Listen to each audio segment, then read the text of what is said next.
Hello, what's going on? What's happening? What's up? What's up? What's up? What's up? This your girl Tiffany coming through here live in effect. I'm back now. I'm back. So, before I get started, so the past few days have been kind of rough a little bit with work, and then individuals coming on the platform being disrespectful, saying some disrespectful shit. So I had to abort myself from doing certain topic, okay? Because I lost track trying to address this individual on my previous video. So, but now I'm back. I am back, and I want to get on the topic about Eunice Carter. So Eunice Carter was a lawyer, but she was known to take down the most powerful mobster named Lucky Luciano. Okay. Lucky Luciano was an Italian mobster. She was known to take him down. All right. So I have some information material pertaining to her, and I have some books that I can show you guys and go into and whatnot. So all right. But anyways, make sure you guys subscribe and hit the notification bell, share my channel, and all that great stuff. All right. So it's your girl Tiffany. I'm gonna go ahead and get started. All right. So I am going to use the following materials, right? I'm going to show you guys the sources that I'm using. So people won't say that I just use Wikipedia. Okay. So this book right here is called Eunice Carter, A Lifelong Fight for Social Justice by Marilyn S. Greenwald and Young Lee. Okay.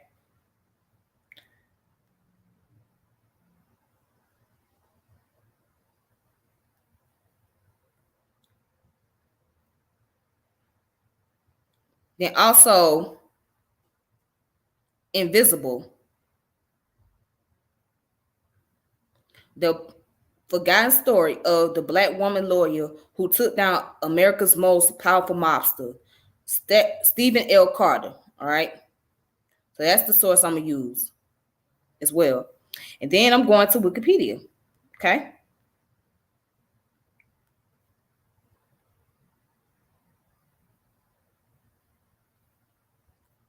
All right. So right here, Eunice Carter. All right. So she was born on July 16th, 1899 in Atlanta, Georgia. Okay. And she died in New York City, January 25th, 1970. Okay.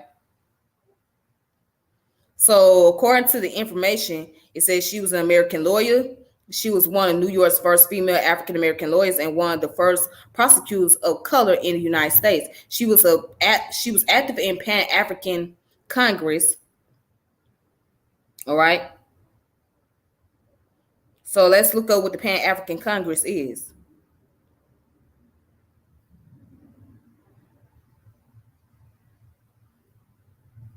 All right, so as you can see, this was the Congress with the W.E.B. Du Bois was a part of, and you had so many others that was there.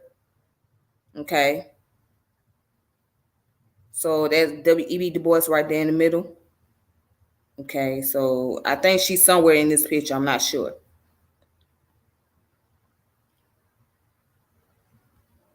But let's go ahead. All right, so yeah, anyways, it says that she was a lawyer. She was one of the first New York's first African-American lawyers and one of the first prosecutors of color in the United States. She was active in the Pan-African Congress in the United States committees to advance the status of women in the world. She led a massive prostitution racketeering investigation, building the case and strategy that allowed New York District Attorney Thomas Dewey to successfully charge Mafioso kingpin Charles Lucky Luciano with compulsory prostitution. All right. Okay. So she was born in Atlanta. Okay. She's the daughter of William what's his name? William Alphys Hunting Sr. Okay. He was the founder of the Black division of the YMCA. And Addie Waits Hunting, a social worker. Both were college educated. Her paternal grandfather, Stanton Huntington purchased his freedom from slavery before the American Civil War. Her brother, W.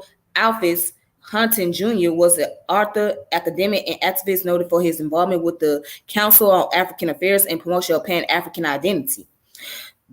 The family moved from Atlanta to Brooklyn, New York after 1906 Atlanta race riot.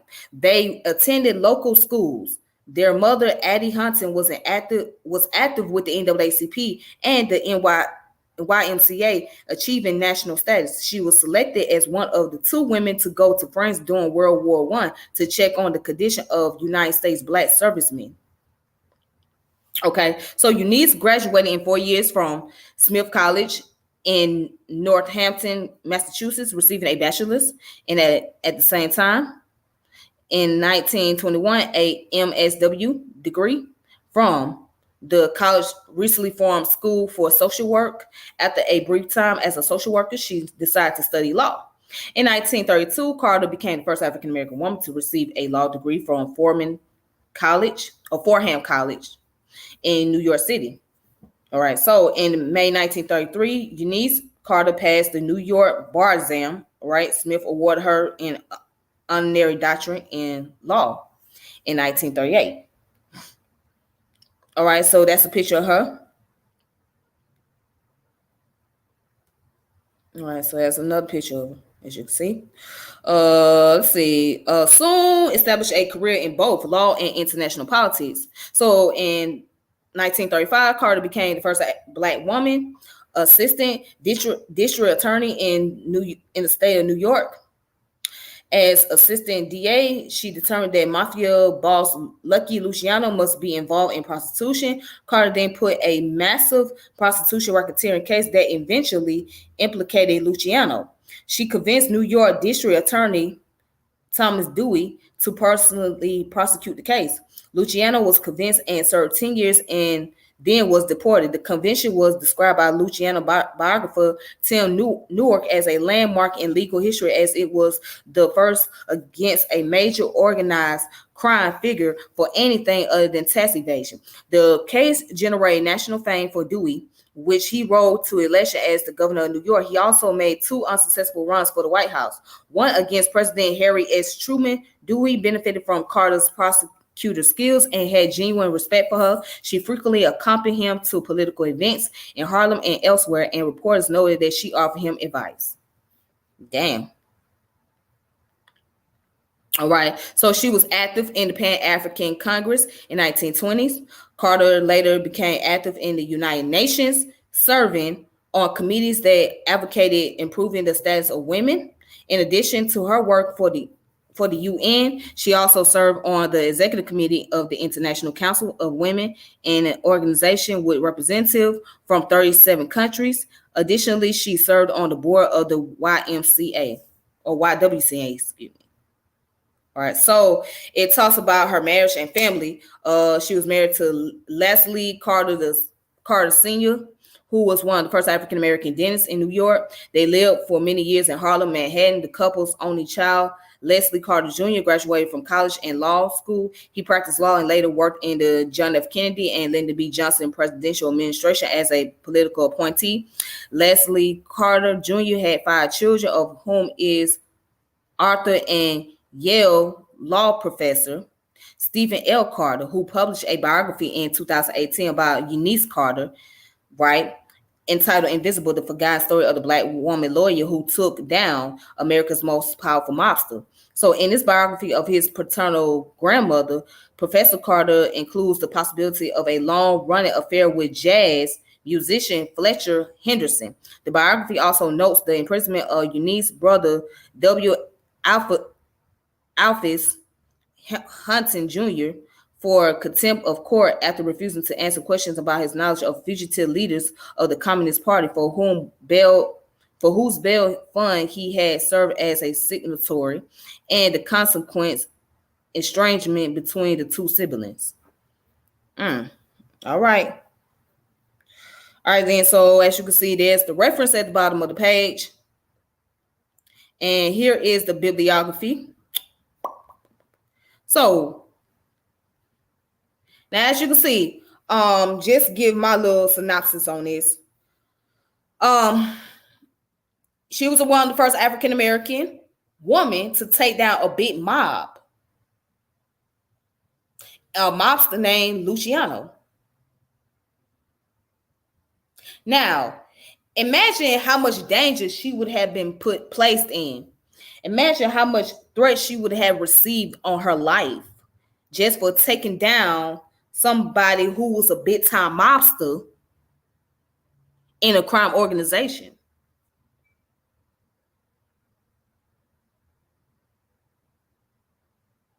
But she was able to survive all the events. She lived long enough to be 70 years old. She lived to be 70.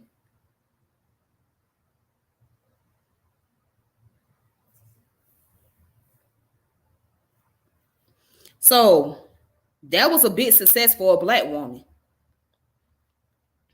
All right, let's go ahead and look at the books.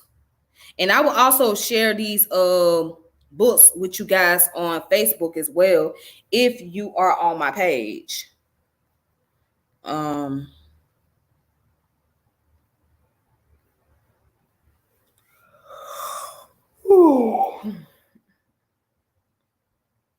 Okay, that's the prologue. All right, so let's look at part 1.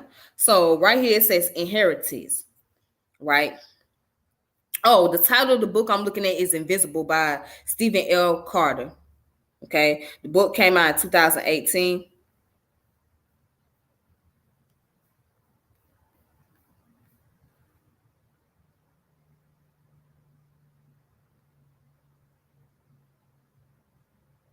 All right, so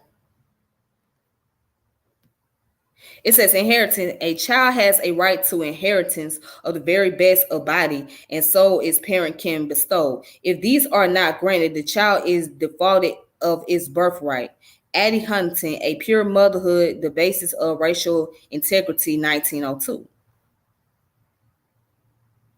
All right.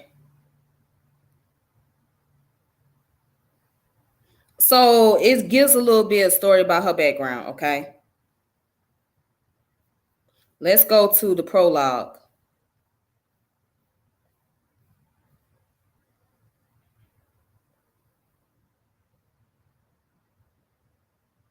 All right, so it says this. It says, the raids were set for 9 p.m. So secret word, the targets that the 160 New York City police officers involved were not allowed to see their orders until 5 minutes before the hour. They were told to wait on specific street corners for final instruction. Corruption in the city was that bad. If the cops had known in advance where they were going, the suspects would have been gone long before the raid started. So they waited, stamping their feet against the winter chill. In the frigid night air, their breath formed a faint, curling mist. So it was February 1st, 1936, an icy cold night to be chasing some colored woman lawyer's crazy theory. At 8:55, the orders were open. The targets were brothels, 80 in all, some of them fancy townhouses, others no more than tiny back rooms. All were believed to pay tribute to the mob leaders who ran crime in the city. The police went in as scheduled. At most addresses, they knocked and were admitted. At some, they broke down the doors. They found women and men alike in various stages of undress. One woman fled partly unclad down a fire escape. Some of the customers climbed out windows.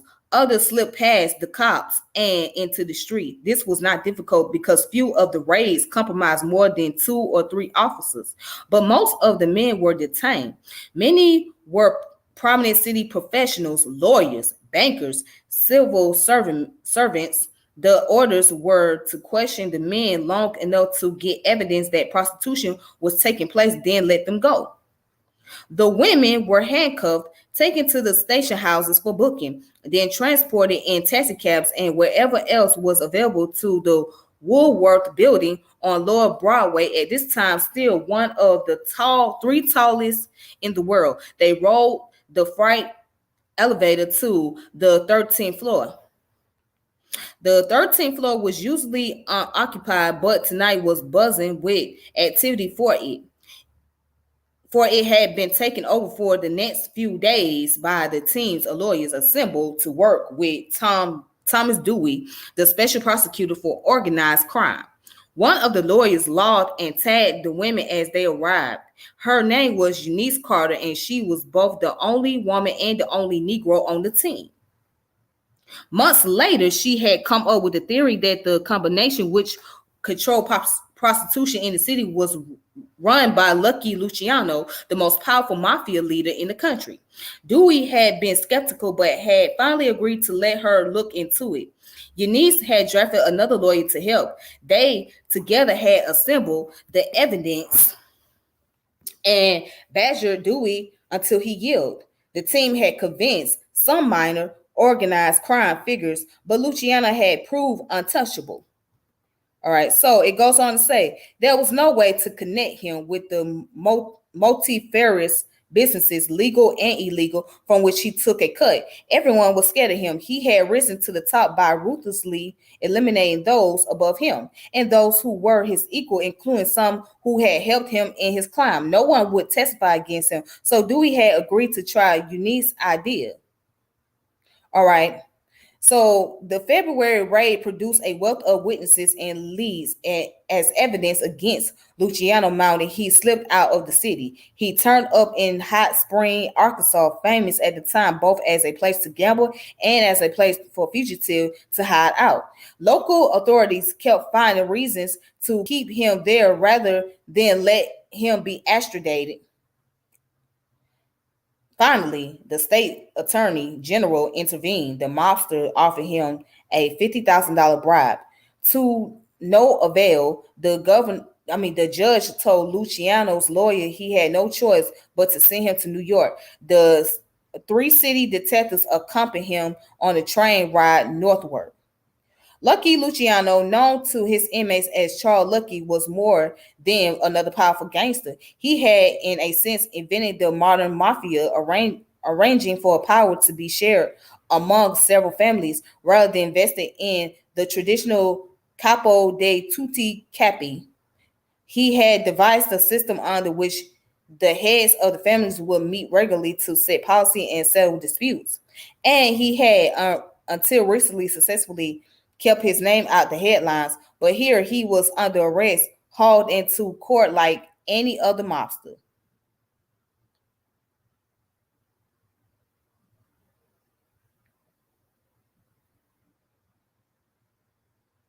All right, so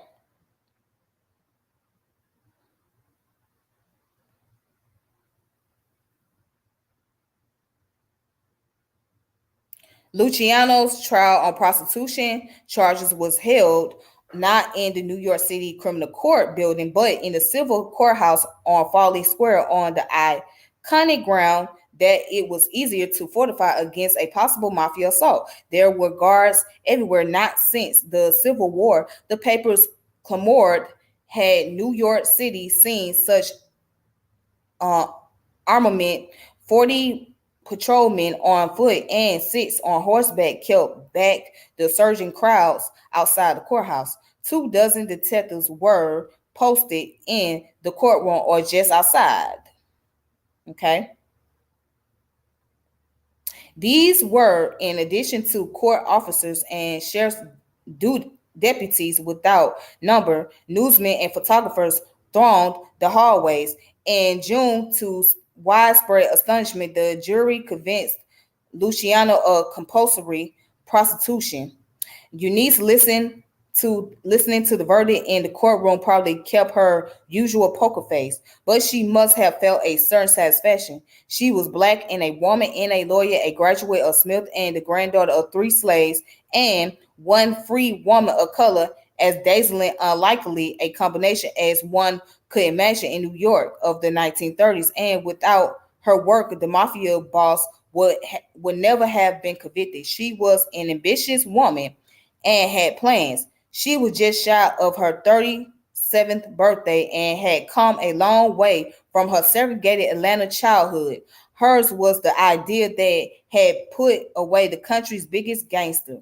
In the process, she had become one of the best known Negro women in America. She would receive honorary degrees, be featured in Life magazines, lecture around the world, be handed medals and plates from civic organization everywhere. She will become a prominent and influential figure in the Republican Party. Her professional future seemed to pulse with bright and endless possibility as she sat on there. As she said there on that fine June afternoon, she must have believed that she had only to reach out her hand and choose a direction. All right, so that's the title of this book right here, Invisible. I will make sure that I post the information up later. Give you guys the link if you want to read more about it. Okay. So that is by Stephen L. Carter, which is her grandson. Okay. Okay. So that book came out in 2018. So it ain't been too long ago. It's still fresh.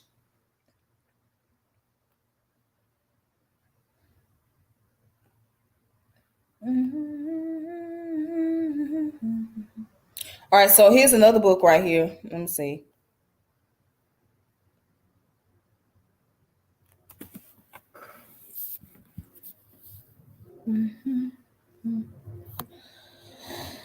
Oh boy, Eunice Carter, a long life fight for social justice. Marilyn S. Greenwald and Ying Lee.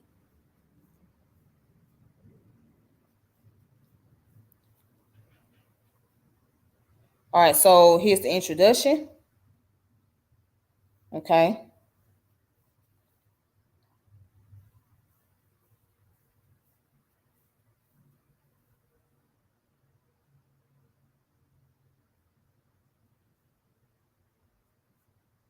All right, so here's chapter 1. So I'm not really gonna go too much into chapter 1 like that.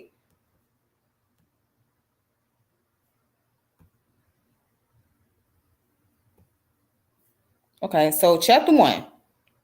It says, heirs to the struggle. It takes real courage to fight a fight that more often than not ends in death, poverty, or prostitution of genes. But it is to those who make this fight despise the tremendous odds that we must look for the breaking of the bonds now linked together by ignorance and misunderstanding. Eunice Hunting.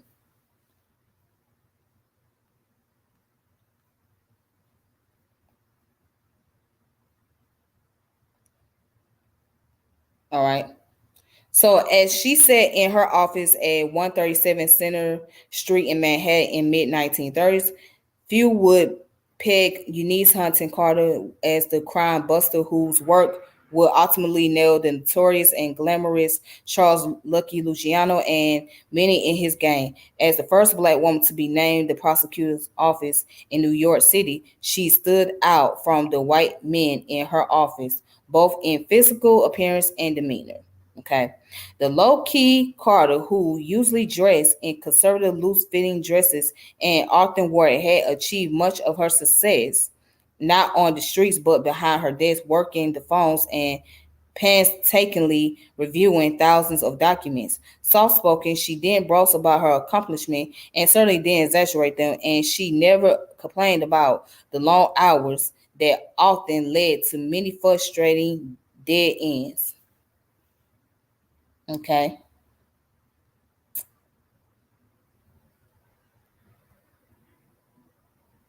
All right. So